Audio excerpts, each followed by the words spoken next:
Porter's Pride and Dignity, Stop the New World Order.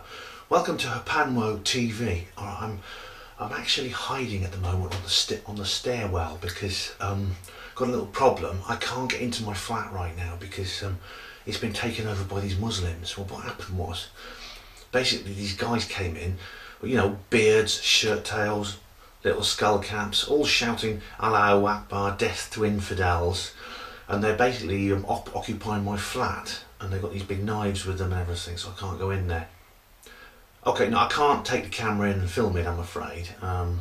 Also, you can't hear them because, well, I'll put something on the soundtrack later.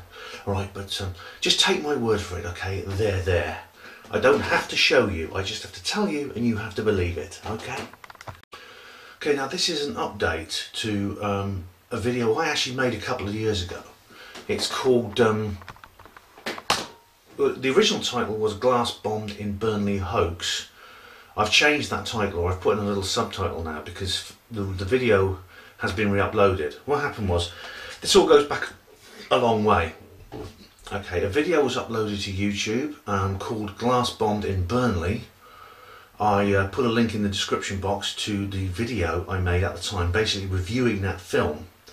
Now, the film goes into detail, but the film Glass Bombed in Burnley Hoax, which I made, goes into detail about the film Glass Bombed in Burnley. Basically, the premise is, I strongly suspect that the film is a fraud.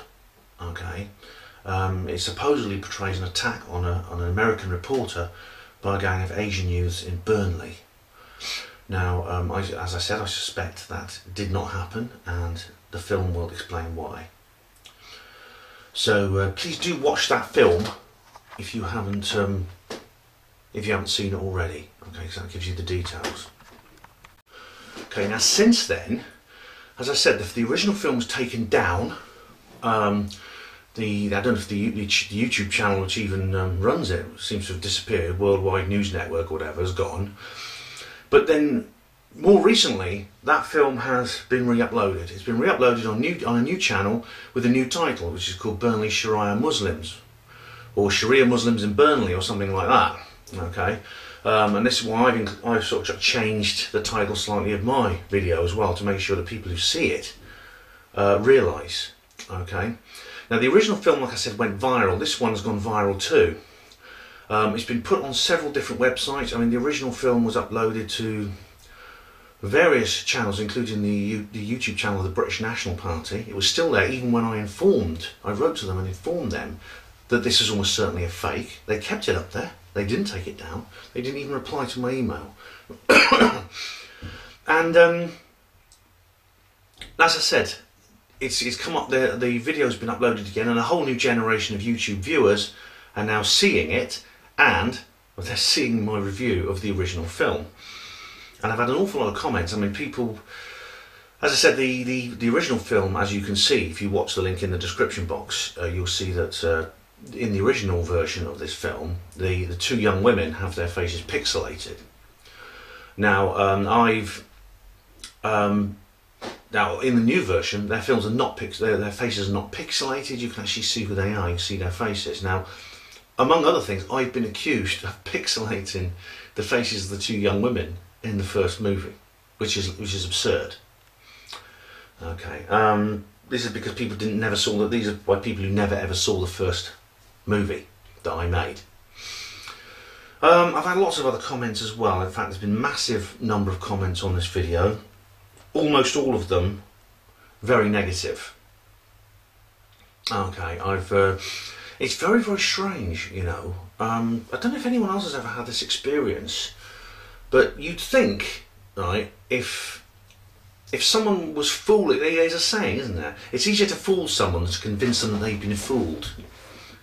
And if you were being conned by somebody, and someone came along and exposed the con, in other words, rescuing you from being fooled by this con man, would you be grateful to the person who had exposed the fraud and angry with the fraudster? Would you? I would. I think I would, but that's not often the case. What's very often the case, and it's certainly what's happened in this situation, is that the people are not angry with the fraudster, they're angry with me for exposing the fraud. They're not angry with the person who deliberately misled them and fooled them. They come to me and they've exposed me. They said, how dare you expose this fraud? How dare you destroy this illusion I had? It's strange, isn't it? I'm going to go through some of these comments anyway, because it's, as I said, people have been, there's several different, like I said, there's several different comments in which people have there's several different points people have made, along with various insults, calling me a lefty, a Muslim apologist, all kinds of other things they've said. And as I've explained, I think there's a bigger agenda behind this. Okay, one of the things people have said is very, very interesting, and I'll try and find you a prime example of that. Here's one. Big Creator has said, I work in Oldham and Burnley. This video is not a hoax. I know, because there are no-go places within this town where if you go with your camera, the same thing will happen to you. You will get attacked by Muslims. Okay. Now this is a point several different people make. They say things like, they say, well, the glass bombed in Burnley video cannot be a hoax because this is what Muslim youths do in many, many different places everywhere. All right, they're naturally violent, they're naturally thuggish, they naturally attack people, throw bottles at them, etc. Okay. Now, the thing about it is, right, that's not the point. My video is not about what Muslim youth are like in general. Okay, my video is not about what's going on in Blackpool or Manchester. My video is not about, because someone said, well, what about the Rotherham scandal? And this is an incident in which I think 1,400 teenage girls had been sexually abused by young Pakistani youths. Okay, and the authorities didn't do anything about it because they were scared of being called racist. Right? They said, well, what about Rotherham? And what about the riots in Bradford? I'm going like this. I said, look, my video is not about those things. All right, my criticism of the glass bombed in Burnley video, or the Burnley Sharia Muslims, or whatever it's called, is just that one video. It's the fact that somebody faked an attack by Muslim youths on a group of white girls and a team of American reporters. Okay, it's not about what's going on in other towns. I don't deny what's going on in other towns. All right, it's not a statement about that. It's a statement about this particular case. Now, but it does raise the question, though. I mean, it does raise the question that if there really are hordes of bloodthirsty Muslims on every street corner waiting to knife somebody or throw bottles at them or anything, it should be an easy matter to go out and film it for real, shouldn't it? See, I'm not. People accuse me of being an apologist for immigration, for Islam, radical Islam, etc., etc. Even an apologist for child abuse. I'm nothing of the sort. Okay, I know that bad things do go on in this world, and a lot of it is caused by recent newcomers to this country. I don't deny that, and I'm not saying that's a good situation. All right, but I'm just saying that there is a strategic political agenda behind this, which kind of wants us to jump out of a frying pan into a fire, which I'll explain more about in a minute. That's what we've got to be wary of, and I think films like Burnley Sharia Muslims, glass bombed in Burnley, are actually part of that that propaganda that's trying to get us to accept the long-term agenda of this strategic project. Okay, that's important to bear in mind. Now, I've got all kinds of abuse I have here. Oh, I wouldn't repeat some of this, it's just ludicrous. But I'll find you another example here. Okay, I was contacted by Worldwide News Service, which is the uploader of the original Glass Bombed in Burnley movie. And he said, I take it you're a comedian or something like. If you are, ignore the rest. I guarantee you it was not a hoax, it was real. If you'd like to be debated, I'd be glad to. There was one glass bottle and 2 quart jars thrown from the building behind the camera person on the top floor. If one of the glass jars or a bottle had hit the camera person, they could be seriously injured or killed. I guess then you'd have to make up another excuse. Well, I replied to this guy. I said, of course I'd debate it. I'd like to know why you, as this roving reporter, who had a camera with you on a shoulder mount, it was not on a tripod, seemed to be unable to point the camera in the direction of what was going on. Apparently some people were throwing glass bottles at you, all right, and jars. They were smashing on the ground. They just missed you, right? Well, I mean, okay. So again, I think I made this point in the original film. You know, there were war reporters who can point a camera and keep their heads and keep reporting the news when they're being shot at with bullets. All right. Why on earth is Worldwide News Service could not do that when they're simply having bottles thrown at them? All right. We don't. The whole point of having a video reporters is that they give us the chance. They film things that we otherwise wouldn't be able to see. Okay, and that video would be a very vital piece of evidence to take to the police, I'd have thought. But all you do is you see the camera wheeling around everywhere. Then they get into a car. You hear the sound of breaking glass. Now, interestingly, someone contacted me and said that the sound of, when you hear the glass breaking, I think there's 3 smashes. They all sound exactly the same. Smash, smash, smash. There's no difference. As if it's all come from the same audio file. And I mean, I did say to somebody on the video, I said, I'll do you a deal. I said, well, I'll come to Burnley. We'll get 3 bottles. We'll smash them on the ground. And if they all sound exactly the same, like they came from the same modulated audio file, I'll admit you're wrong. And in Burnley, the laws of physics are different. And when you smash glass, it sounds different. I'll admit that, okay? That's what I said. Matty Hart says, this does happen all over England, not just Burnley. Okay, Matty, we'll go out and film it then. You film, I'll believe you. All right, I don't have an axe to grind here. Barry Bustard said all kinds of things. Oh, how about how I had my head up my arse? I said, I challenged Barry Bustard as well. I said, right, 1, explain how a mob is gathering, yet the cameraman does not train his camera on them. Remember, it's a handheld camera, probably on a shoulder mount or being held by hand, okay? 2, why are the 2 sounds of glass breaking identical, as if the same modulated file is simply inserted twice onto the soundtracks? 3, eyewitnesses who were there at the time deny that any such event took place. 4, there are no police records of any call at that time. Okay, I did say to this guy who uploaded the video, I said, well, did you call the police? What? You know, someone else said, I live in Burnley, I experience Islamic thuggery from people in my neighbourhood. And he says, but admittedly, it was more about me staggering home drunk. So that's... so again, you see, it's...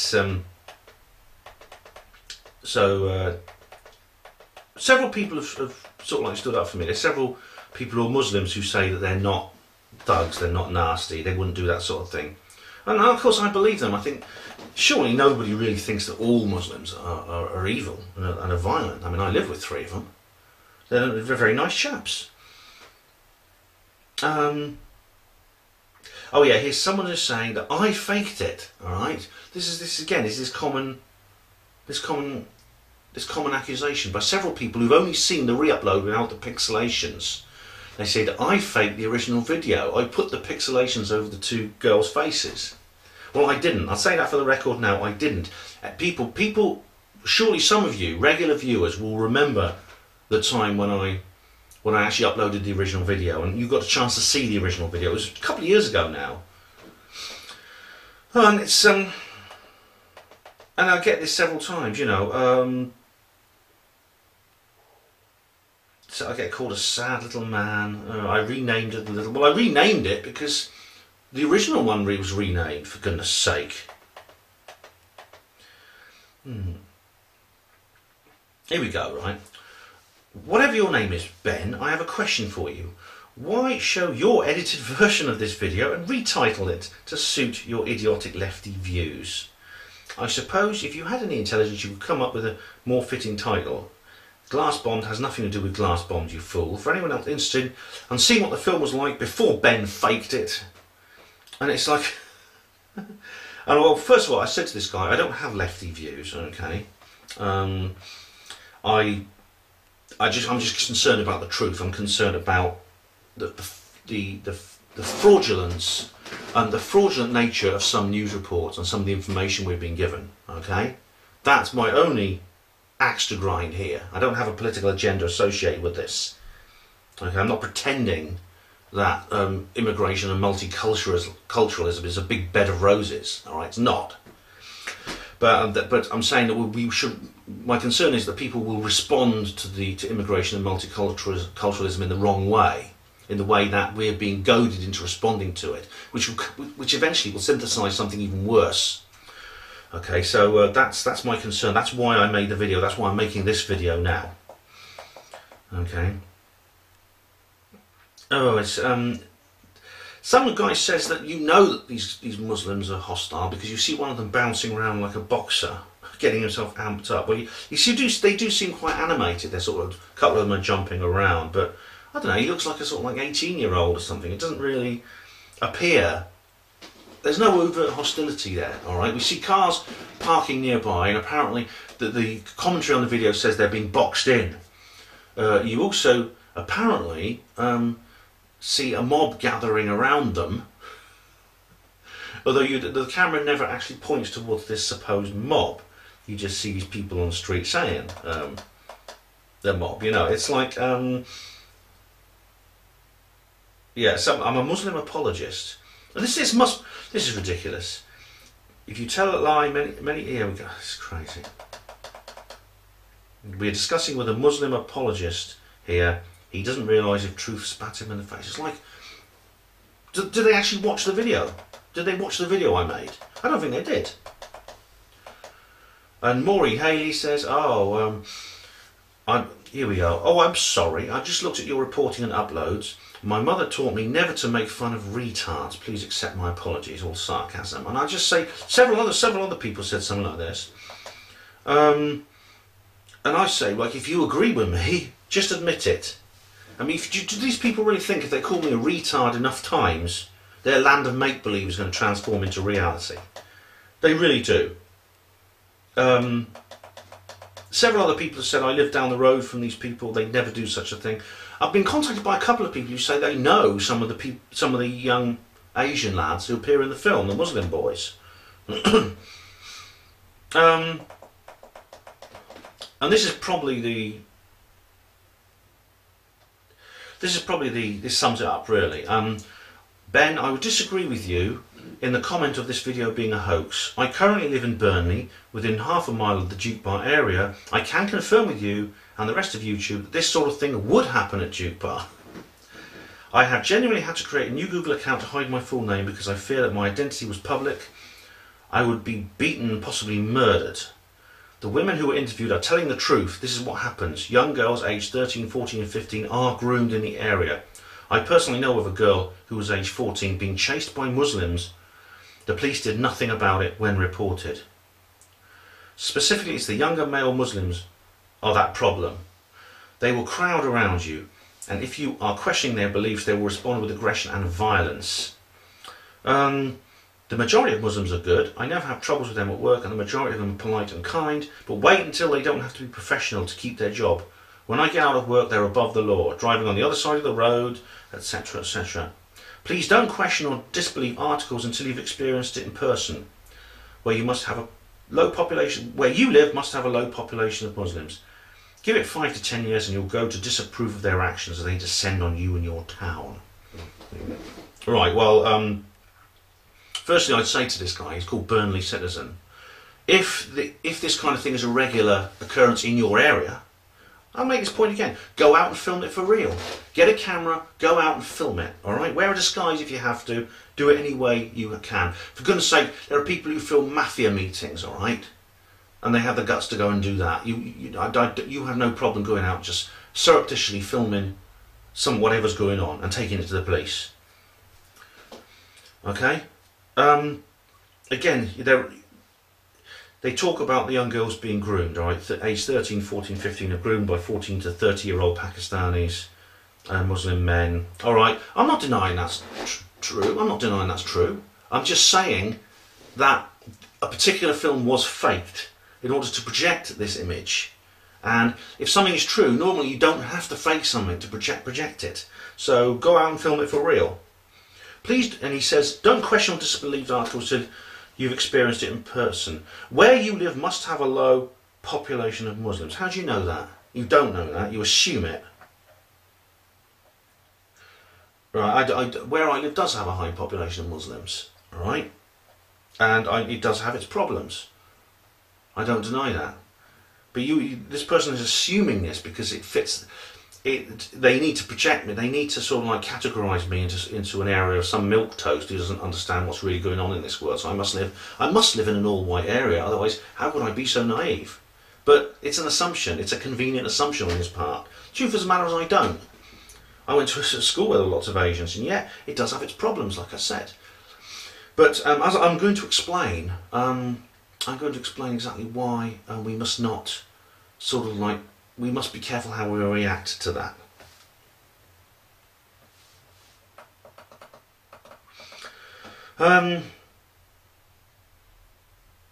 Yeah, people say, don't be fooled into thinking that Islam is a peaceful religion. Right, okay.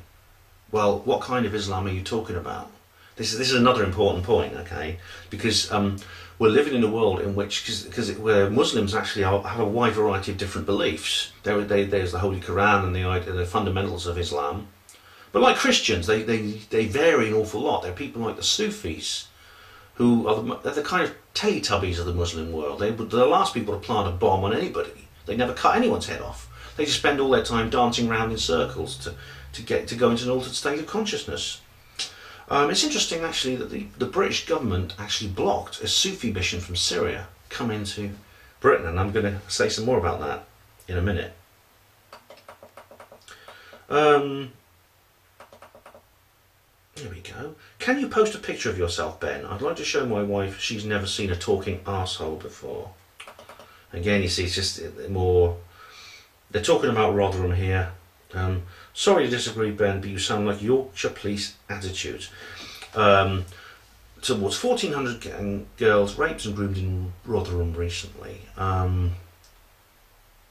Again, there's nothing about this particular case. People want to talk about other cases separately, and I'm just saying it's not about other cases, it's about one particular case. And I say here, Andy, I'm not sure what you're talking about has any bearing on whether Burnley Sharia Muslims was real or not. If a large number of children are abused in a different town, does it make individuals in Burnley at the time of filming appear in shot who weren't there before? Does it make the modulated sounds of breaking bottles magically transform into real sounds? Perhaps if there really are hordes of bloodthirsty Muslims lurking around every street corner, why is it necessary to fake a film in the first place? I think that's the actual point I want to make. That's the most important point, actually. And again, I'm being accused of pixelating the people, which is not true. Again, it's all kinds of you don't have a clue, mate, etc., etc. I'm trying to reason with these people, and all they'll do, they give me lots of rhetoric, and I've said that before. And the film itself, Hospital Porter's Pride. the film itself has what's it do? Yes, it has 19 likes and 25 dislikes, 3,267 views. So again, people don't like it. People are objecting to me exposing the fraud, but they don't seem to mind about them being fooled. In fact, there's one comment I want to show you in particular, which is very, very significant. This is it. Nintendo. Even if it's fake or not, who cares?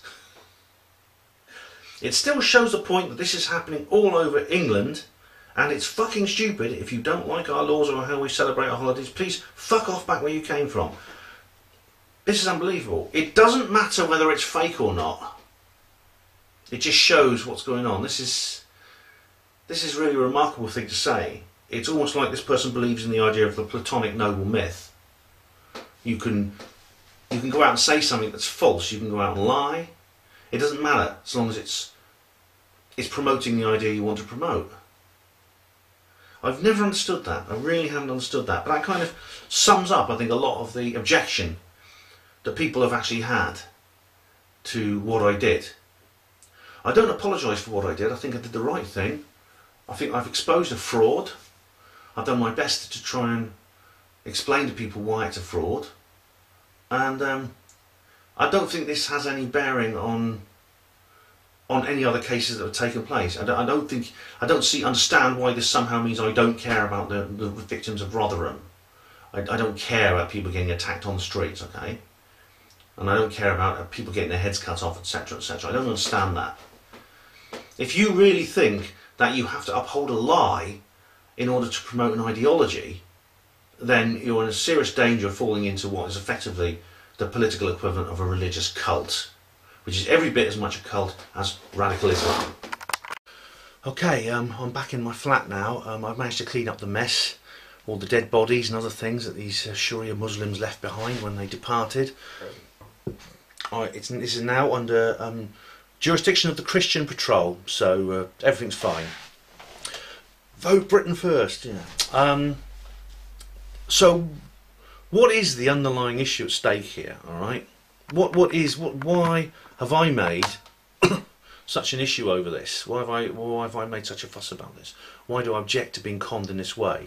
Particularly, why do I think this is a particularly important matter that needs to be resolved?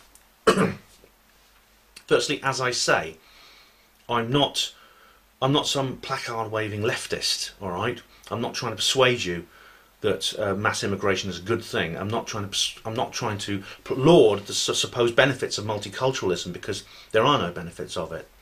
Okay, what I'm saying is I think there's a long-term strategy behind this, which is basically what David Icke calls a problem, reaction, solution.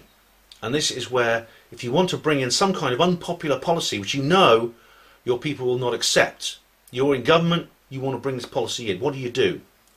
You can't just bring it in openly, because people will reject it. What you do is you give them a reason to want it. You create some kind of problem to which the unpopular policy is then portrayed as the solution. There's been many examples of this. I mean, the Criminal Justice Act of 1992 is a good example of this. This was uniformly rejected by Parliament. Then lots of news stories came out about how it could solve the problem of various problems of street crime, new age travellers, gypsies committing crime, things like that. This was promoted all over the media. Then, and suddenly, people were saying, "Well, what are you going to do about it? What government? What will you do about this?" And they say, "Well, we've got this thing called the Criminal Justice Bill. If you support it, we can solve this problem." So people then transformed. The public transformed from being against the Criminal Justice Bill to being in favour of the Criminal Justice Bill, because it was perceived as a solution to the problem that they'd been led to believe. And the moment the Criminal Justice Act was passed into law, you never hear another word about road gypsies again in the media. This is the situation we're in now. If you ask, we're living in a country, and in general the whole Western world now is experiencing immigration from outside the West on an unprecedented level. There's never been seen before. I don't know what the figures are, but someone said the population of Iceland is currently living in this country, and no one knows where they are. So a lot of this is sort of illegal immigration, etc., etc. And this again is something that we, the British people, the native British people, have to get extremely mad about. We have to get really angry about.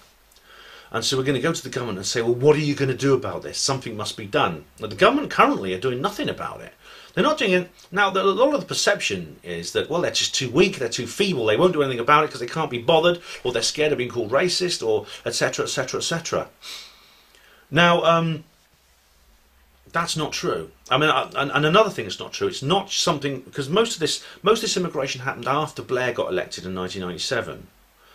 And there's a theory going around that Labour brought in mass immigration so they could rub the noses of the Conservatives in multiculturalism and ensure lots and lots of Labour votes, because these people would all vote Labour. Again, that's not true. All right, there's something far, far bigger and more fundamental behind it than that.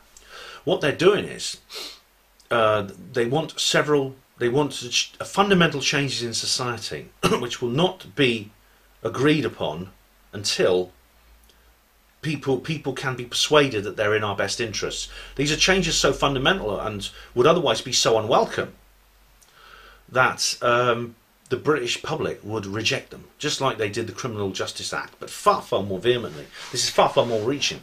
Things such as complete database control of every single citizen, which would control every aspect of your life. So, for instance, if you apply for a job, apply for benefits, try to sign a tenancy agreement, open a bank account, apply for a passport, you have to be checked on the database to see if you actually have a proper entry there.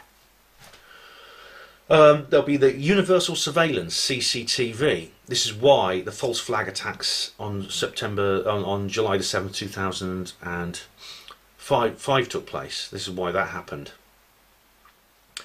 There's every reason to suspect. I mean, even coming forward in time to more recently, we have the Charlie Hebdo event in Paris. Even Jean-Marie Le Pen, who is one of France's most senior statesmen and a former presidential candidate, is coming out and saying he thinks this is a CIA Mossad operation. And I do urge everybody to watch Operation Gladio. Just remember that, Operation Gladio, Gladio. All right, and it tells you about how intelligence agencies have been behind terrorist actions all through the Cold War, and there's every reason to suppose they're still doing it now. There's been another attack actually just a couple of days ago in Denmark, which just a couple of days after this film is uploaded. Now, a lot of the anti-immigration lobby is now switching from the issues of race and nationality and onto religion. They're focusing entirely on Islam. Now, this is what the English Defence League does. The English Defence League, interesting, is almost certainly a Mossad front. It's controlled by a number of people who have links to Mossad. It's funded by a known Mossad agent. It's got Israel written all over it, basically. And their antithesis is a group called Al-Muhajirun, which is run by a guy called Anjem Chowdhury, who is provably connected to British intelligence. This is a guy, in some of his early videos, you can even see he's wearing a false beard. This is this very loudmouth, obnoxious bigot who was always interviewed on TV. He wears traditional Muslim garb. He's just basically an actor playing a role. And it's funny when you look into the history of these characters. There's always a person in the media, isn't there? And there always has been for many years since 9/11, who is evil Muslim cleric. All right. He always has some kind of sinister name like Muhammad Evil Al Turban or whatever. He always lives on benefits. He's always very loudmouth and rude and supports terrorism and beheadings and they always do something really things. I'll give you an example. I mean, Al-Muhajirun, it's gone under several different names, but that's its sort of underlying name, Al-Muhajirun, led by Anjem Chowdhury. They will do something really horrible and distasteful, like they'll turn up at a soldier's funeral and protest and hurl abuse, or they'll burn remembrance poppies or something like that. They'll only do it. They turn up in their shirt tails and their little pillbox hats with their big long beards, looking the part, and they'll do something really outrageous and sensationalist and disgusting when the TV cameras are there. All right, and that's all they do. That's about all they do. They have websites which, funnily enough, one of their websites called IslamForUK.com was hosted by the Spanish Ministry of Defence. I wonder what the Spanish Ministry of Defence are doing, hosting a radical Islamist website. That's a good question. That website's gone now, by the way. It was very quickly taken down. And the truth of the matter is, I mean, these organisations. I mean, I watched Peter Taylor's Generation Jihad, which is an interesting documentary, because it says that all the people who've been involved in Muslim-related terrorist incidents or Muslim-related terrorist conspiracies in Britain have at some point had contact with Al-Muhajirun, and they've been inspired by Al-Muhajirun. Well, if Al-Muhajirun is a British intelligence front, then what's going on? And obviously, not every young hothead who goes around carrying out some atrocious act is going to be an agent of the British intelligence. Is going to be directly working for British intelligence. When you get these clusters of goons on the street waving placards saying "Death to British soldiers," you know, not every single one of them is going to be working directly for British intelligence. But a lot of them are, I say, you don't need to control all of them directly. You just need the leaders controlled, and you need the boys themselves, the men, to be in the right frame of mind. And how you put people in the right frame of mind is you indoctrinate them. And this is another important point, okay? The government, how much battery have I got left on this? 5 minutes on the battery. So, this is often blamed on immigration. It's said, well, we're importing radical Muslims from across the world. Well, no, we're not necessarily. Most of the immigrants who come into this country are coming from areas where there are many different forms of Islam, and they are being radicalised when they get here in British mosques, and they're being radicalised by Wahhabist clerics. This is Wahhabism is the most extreme form of Islam, which basically centres on Saudi Arabia. It's only a couple of 100 years old. There's no women haven't always had to wear burqas. Burqas only go back a few hundred years. Wahhabism only goes back 200 years. How could you have belly dance in the Middle East if all women had to wear burqas from the first day? But basically, what's happening is Wahhabist clerics are being deliberately brought into Britain and are being allowed to preach in British mosques. Now this is of enormous concern, because these are the guys who say behead those who insult the Prophet. They're into all kinds of the abuse of women, burqas, beatings, bombings.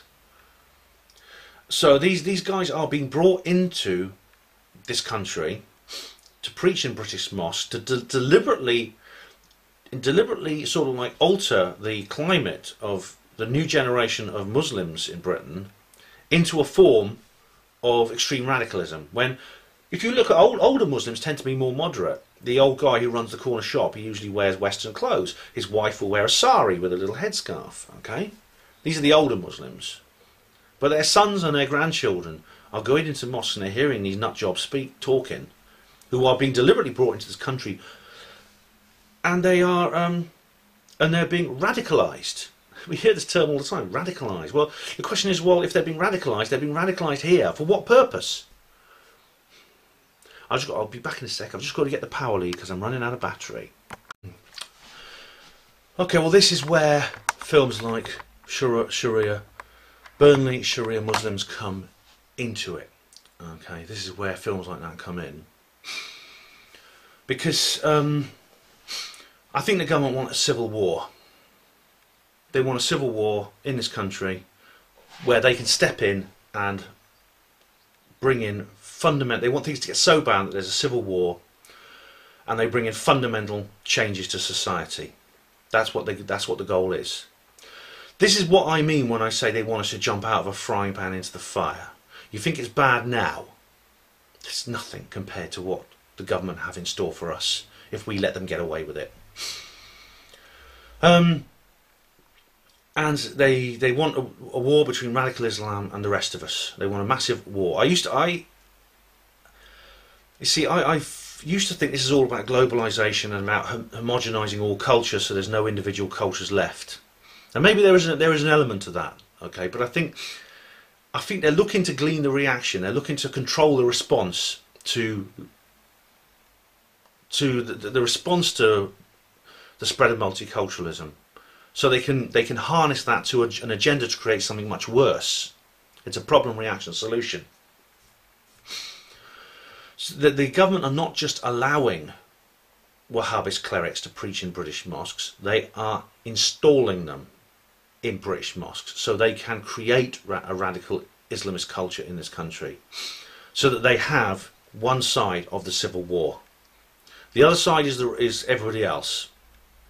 Okay, Christians, Hindus, etc. They want a war between those two factions. They're using their agents on that side as well.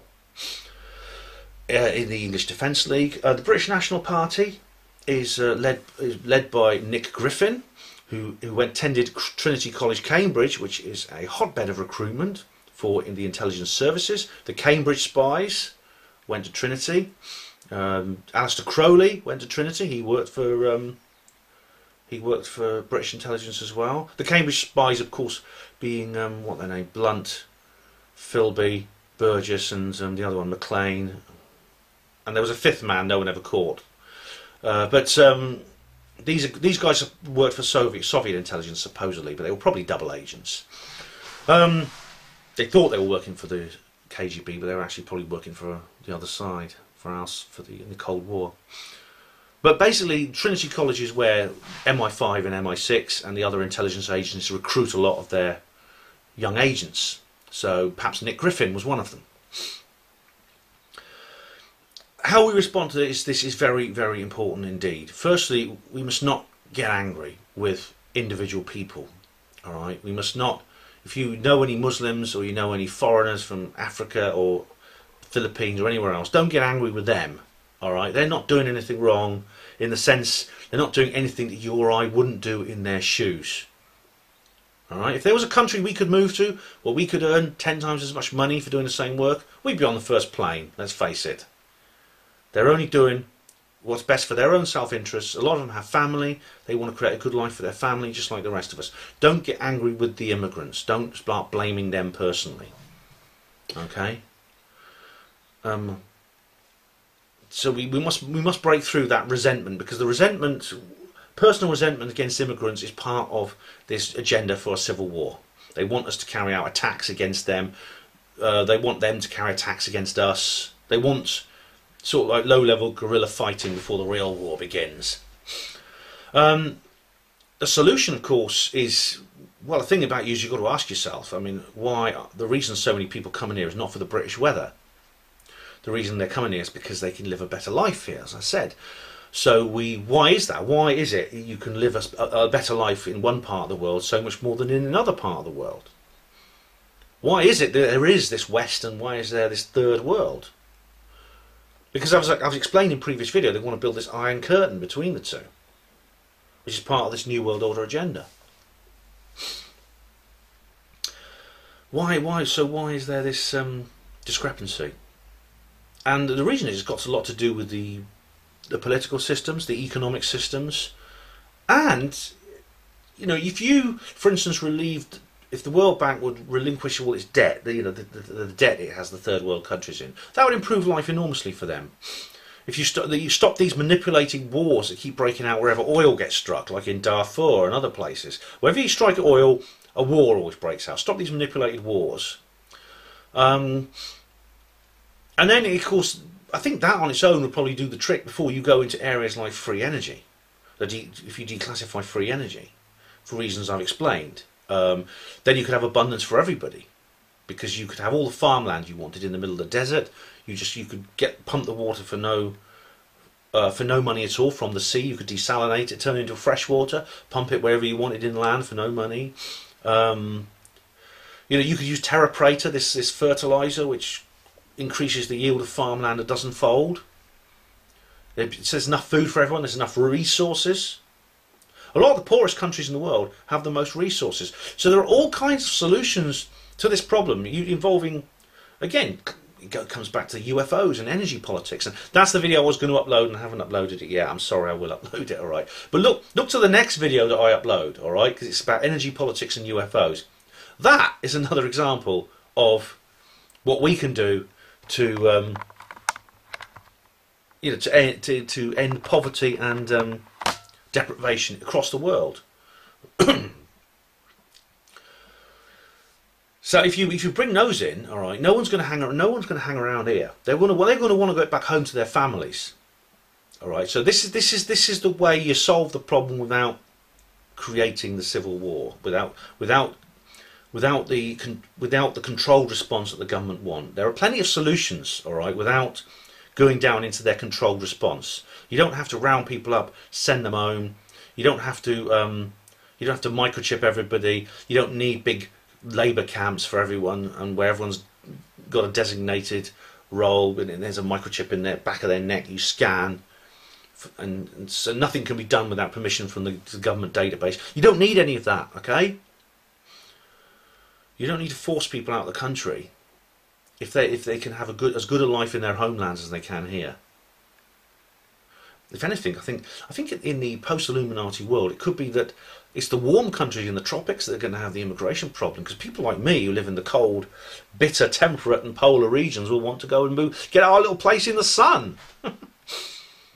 Okay, so what I'm saying is, don't get mad, get even, understand what's going on in this world, and realise that videos like Burnley Sharia Muslims are part of this agenda, because it's sowing the seeds, it's sowing the seeds of rhetoric which will make people remember that. Okay, if it ever does come to a fact that there is a civil war in this country, it may very well be that some of those inspired to take part of it will have seen Burnley Sharia Muslims or glass bombed in Burnley, and watching that film could be what inspires them to take up arms in a manipulated, controlled conflict.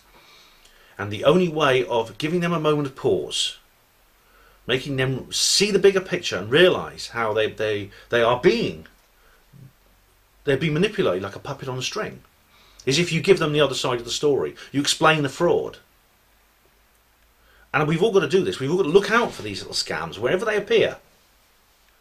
And we've got to expose them. We've got to speak out. And as I said, there'll be more in the next video about the practical solutions to the issues we face in the world today, which the Illuminati will not let us have, but well, we're going to have to take them. If the Illuminati won't let us have it, we take them. We take charge of our own life. We solve the problems ourselves in a positive, constructive manner. Thanks for watching Hapanwo TV. Hospital porters, pride and dignity, stop the New World Order. Haydi bakalım. Ne de güzel kaşların var, ne de güzel kaşların var. Lastik sürmek ister Osman Aga, lastik sürmek ister Osman Aga. Sabah olsun çarşıya gidelim, sabah olsun çarşıya gidelim, sabahlara